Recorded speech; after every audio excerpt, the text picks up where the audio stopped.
ಯತ್ಪದಂ ವೇದ ಸಂವೇದ್ಯಂ ಕಟಾಕ್ಷೇಣ ವಿವೀಕ್ಷಿತುಂ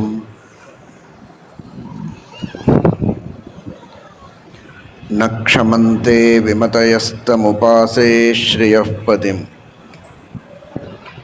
ಮಯಿ ಸ್ಥಿತೋ ಮದಂಗೇಷು ಸ್ವತಂತ್ರೋ ವ್ಯಾಪ್ತವಾನ್ ಹರಿಃ ಸ ವಿಷ್ಣುಶ್ಚಾಸ್ವತಂತ್ರಂ ಮಾಂ ಸ್ವೇಚ್ಛಯಾ ವರ್ತಯತ್ಯಜಃ ಸ್ವಾತ್ಮನಸ್ತಸ್ಯ ಪೂಜಾಸ್ಯುಃ ಮನೋವಾಕ್ಕಾಯವೃತ್ತಯಃ ಮಮೈತಾಃ ಇತಿ ಕರ್ತಾರಂ ಉದ್ದೇಶ್ಯಂಚ ಹರಿಂ ಸ್ಮರೇತ್.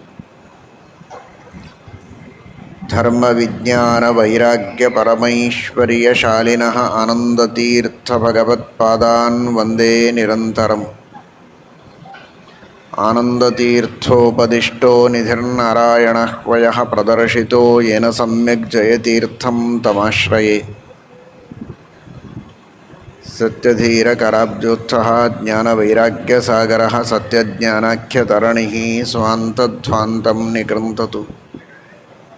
ಸತ್ಯಾಭಿಜ್ಞಕರಾಬ್ಜೋತ್ಥಾನ್ ಪಂಚಾಶದ್ವರ್ಷಪೂಜಕಾನ್ ಸತ್ಯಪ್ರಮೋದತೀರ್ಥಾರ್ಯಾನ್ ನೌಮಿ ನ್ಯಾಯಸುಧಾರತಾನ್.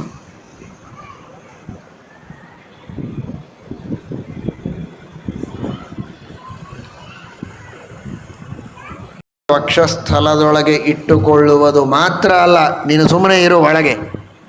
ಅಂದರೆ ತಾನು ಮುಂದೆ ಬರಬೇಕು, ಎಲ್ಲ ಕಡೆಗೆ ತನ್ನ ಹೆಸರು ಬೇಕು. ಹೆಂಡತಿ ಬಹಳ ಬುದ್ಧಿವಂತಳು, ಭಾರಿ ಕರ್ತೃತ್ವ ಶಕ್ತಿ ಇದೆ, ಔದಾರ್ಯ ಇದೆ, ದಾನ ಧರ್ಮ ಎಲ್ಲ ಮಾಡ್ತಾಳೆ, ದೊಡ್ಡ ದೊಡ್ಡ ಕೆಲಸ ಮಾಡ್ತಾಳೆ ಅಂದರೆ ಹೆಂಡತಿ ಹೆಸರೇ ಜಗತ್ತಿನೊಳಗೆ ಪ್ರಸಿದ್ಧ ಆಗ್ತದೆ. ತನ್ನ ಹೆಸರೇ ಪ್ರಸಿದ್ಧ ಆಗೋದಿಲ್ಲ ಅಂತ ಹೆಂಡತಿಯ ಹೆಸರು ಎಲ್ಲಿ ಪ್ರಸಿದ್ಧ ಆಗಬಾರ್ದು. ತಾನೆಲ್ಲೇ ಆದರೂ ಹಿಂದೆ ಬಿಡುತ್ತೇನೆ ಎನ್ನುವ ಭಯಕ್ಕೆ ಕೆಲವರು ಹೊರಗೆ ಬಿಡೋದಿಲ್ಲ, ಯಾವ ಕೆಲಸ ಮಾಡಲಿಕ್ಕೂ ಅವಕಾಶ ಕೊಡುವುದಿಲ್ಲ, ಎಲ್ಲಿಯೂ ಅವಳ ಹೆಸರು ಬರದೇ ಇರೋ ಹಾಗೆ ನೋಡುವ ಪ್ರಯತ್ನ ಮಾಡ್ತಾರೆ.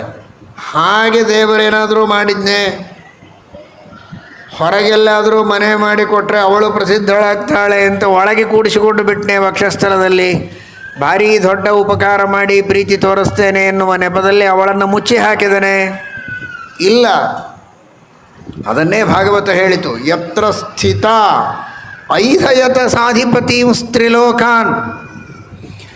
ಯಾವ ವಕ್ಷಸ್ಥಳದಲ್ಲಿ ಅವಳನ್ನು ಕೂಡಿಸಿಕೊಂಡು ಅವಳ ಮೂಲಕ ಜಗತ್ತಿನೊಳಗಿರುವ ಎಲ್ಲ ದೇವತೆಗಳ, ಋಷಿಗಳ, ಮಾನವರ, ಸಕಲ ಜೀವರಾಶಿಗಳ ಉದ್ಧಾರವನ್ನು ಮಾಡಿದ, ಎಲ್ಲ ಜೀವರಾಶಿಗಳಿಗೆ ಬೇಕಾದ ಎಲ್ಲ ಸೌಭಾಗ್ಯವನ್ನು ತನ್ನ ವಕ್ಷಸ್ಥಲದಲ್ಲಿ ಕುಳಿತ ಮಹಾಲಕ್ಷ್ಮಿಯ ಮೂಲಕ ಮಾಡಿಸಿ ಇನ್ನಷ್ಟು ಅವಳಿಗೆ ಕೀರ್ತಿಯನ್ನು, ಅವಳ ಪ್ರಸಿದ್ಧಿಯನ್ನು ಜಗತ್ತಿನಲ್ಲಿ ಬರುವಂತೆ ಮಾಡಿದ ಪರಮಾತ್ಮ ಹೊರತು ಅವಳನ್ನು ಮುಚ್ಚಿ ಹಾಕಿಲ್ಲ. ಆ ಪರಮಾತ್ಮನ ವಕ್ಷಸ್ಥಲ ಅವಳಿಗೊಂದು ದೊಡ್ಡದಾದ ಶಕ್ತಿಯನ್ನು ಕೊಡುವಂತಹ ಸ್ಥಾನ, ಶಕ್ತಿಯನ್ನು ತುಂಬುವ ಸ್ಥಾನ. ಇಲ್ಲದಿರುವ ಶಕ್ತಿಯನ್ನು ಹೊಸದಾಗಿ ಕೊಟ್ಟ ಅಂತ ತಾತ್ಪರ್ಯ ಅಲ್ಲ. ಅನಾದಿ ಕಾಲದಿಂದಲೂ ಪರಮಾತ್ಮ ಅವಳಲ್ಲಿ ಶಕ್ತಿಯನ್ನು ಕೊಡ್ತಾ ಇದ್ದಾನೆ. ನಿರಂತರವಾಗಿ ಅವಳು ಶಕ್ತಿಪೂರ್ಣಳಾಗಿರುವಂತೆ ಪರಮಾತ್ಮ ವ್ಯವಸ್ಥೆ ಮಾಡಿದ್ದಾನೆ ತನ್ನ ಕೃಪೆಯಿಂದ, ಅನುಗ್ರಹದ. ಆದ್ದರಿಂದ ಅಂತಹ ಮಹಾಲಕ್ಷ್ಮೀ ದೇವಿಗೆ ಪರಮಾತ್ಮ ಆ ಸ್ಥಾನವನ್ನು ಕರುಣಿಸಿದ್ದಾನೆ ಅಂತ ನಾವು ತಿಳಿಯಬೇಕು. ಅವಳಿಂದ ಮಾಡಿಸುವ ಕೆಲಸ ಏನು, ಅವಳು ಕೆಲಸ ಮಾಡುವ ಬಗೆ ಹೇಗೆ, ಎರಡನ್ನೂ ಶ್ರೀಮದಾಚಾರ್ಯರು ಹೇಳ್ತಾರೆ. ಅವರು ಕೆಲಸ ಮಾಡುವ ಬಗೆ ಹೇಗೆ ಅಂದರೆ, ಟೊಂಕ ಕಟ್ಟಿ ಟೊಂಕ ಬಗ್ಗಿಸಿ ಉಳಿದವರಂತೆ ಕೆಲಸ ಮಾಡಿಬೋಗಳಲ್ಲ. ಅಪಾಂಗಲವ ಮಾತ್ರತಃ, ಕೇವಲ ತನ್ನ ಕುಡಿ ನೋಟದಿಂದ ಜಗತ್ತಿನ ಎಲ್ಲ ಕಾರ್ಯಗಳನ್ನು ಮಾಡಿಸುವ ಶಕ್ತಿ ಸಾಮರ್ಥ್ಯಗಳು ಅವಳಲ್ಲಿವೆ. ಹೇಗಿರಬಹುದು ಅಂತ ವಿಚಾರ ಮಾಡಿ. ನಿಮ್ಮ ಕಣ್ಣು ನಿಮ್ಮ ಹತ್ರನೇ ಇವೆ, ಎಲ್ಲಿ ಬಾಡಿಗೆ ತರಬೇಕಾದದ್ದಿಲ್ಲ. ನಿಮ್ಮ ಮನೆಯೊಳಗೆ ಒಂದು ಚೇರ್ ಮೇಲೆ ಕೂತ್ಕೊಳ್ಳಿ, ಕುಡಿ ನೋಟದಿಂದ ನೋಡಿ, ಯಾರನ್ನ ಬೇಕಾದವರು ನೋಡಿ, ಏನು ಕೆಲಸ ಆಗ್ತದೆ ಅಂತ ನೀವೇ ಪರೀಕ್ಷೆ ಮಾಡಿಕೊಂಡು ನೋಡಿ. ನಮ್ಮ ಹಣೆ ಬರಹ ಏನು ಅಂತ ಗೊತ್ತಾಗ್ತದೆ. ಯಾರೂ ನಿಮ್ಮ ಕಡೆನೇ ನೋಡೋದಿಲ್ಲ. ನೀವು ಕುಡಿನೋಟದಿಂದ ನೋಡ್ತಾ ಇದ್ದೀರಿ ಅಂತ ನೀವೇ ಕನ್ನಡಿ ಮುಂದೆ ಕೂತು ನಿಮ್ಮನ್ನು ನೀವು ನೋಡಿಕೊಳ್ಳಬೇಕು.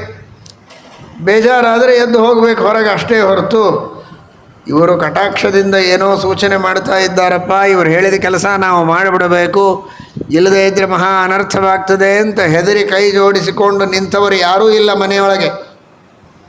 ಇರೋ ಮನೆಯೊಳಗಿನ 4 ಜನರನ್ನು ಸತ್ಕಾರ್ಯದಲ್ಲಿ ಪ್ರೇರಣೆ ಮಾಡಬೇಕು ಅಂದರೆ ಆಗುವುದಿಲ್ಲ. ಕಟಾಕ್ಷದಿಂದ ಅಲ್ಲ, ಚೆನ್ನಾಗಿ ಉಪದೇಶ ಮಾಡಿದರೂ ಕೈ ಹಿಡಿದು ಮಾಡಿಸ್ತೇವೆ ಎಂದರೂ ಕೂಡ ಮಾಡಿಸ್ಲಿಕ್ಕೆ ಸಾಧ್ಯ ಇಲ್ಲ. ಇನ್ನು ಕಟಾಕ್ಷ ಮಾತ್ರದಿಂದ ಮಾಡಿಸೋದಂತೂ ದೂರ ಉಳಿಯಿತು. ಹೀಗಿರುವಾಗ ಇಡೀ ವಿಶ್ವದಿಂದ ಆಗಬೇಕಾದ ಎಲ್ಲ ಕಾರ್ಯಗಳನ್ನು ತನ್ನ ಕಟಾಕ್ಷದಿಂದ ಮಾಡಿಸ್ತಾಳೆ ಅಂದರೆ ಆ ಮಹಾಲಕ್ಷ್ಮೀ ದೇವಿಯ ಬಲ ಏನಿರಬಹುದು ಅಂತ ಊಹೆ ಮಾಡಿ. ಏನೋ ಲಕ್ಷ್ಮೀನಾರಾಯಣ ಗಂಡ ಹೆಂಡತಿ, ದೇವರು ದೇವತೆ, ದೇವಿ ದೇವ, ಒಂದು ಕೈ ಮುಗಿದು ಬಿಟ್ಟರೆ ಆಯಿತು ಅಂತ ಇಷ್ಟೇ ತಿಳಿದುಕೊಳ್ಳಬೇಡಿ. ನಾವಿಷ್ಟು ನಮಸ್ಕಾರ ಪೂಜೆ ಮಾಡಿ ಅರ್ಶಿನ ಕುಂಕುಮ ಏರಿಸಿದರೆ ನಮಗೆ ಎಲ್ಲ ಇಷ್ಟಾರ್ಥಗಳನ್ನು ಕೊಟ್ಟು ಬಿಡ್ತಾಳೆ ಅನ್ನೋದಕ್ಕಾಗಿ ಅವಳ ಪೂಜೆಯನ್ನು ಮಾಡಬೇಕು ಅನ್ನುವ ಸ್ವಾರ್ಥದ ಅನುಸಂಧಾನವೇ ಬಹಳ ಇರ್ತದೆ. ಸ್ತೋತ್ರ ಮಾಡುವಾಗ, ಅರ್ಚನೆ ಮಾಡುವಾಗ, ಪೂಜೆ ಮಾಡುವಾಗ ನಮಗೇನು ಬೇಕು ಅಂತ ಆ ಚಿತ್ರಗಳು ಕಣ್ಣು ಮುಂದೆ ಬರ್ತಾ ಇರ್ತದೆ.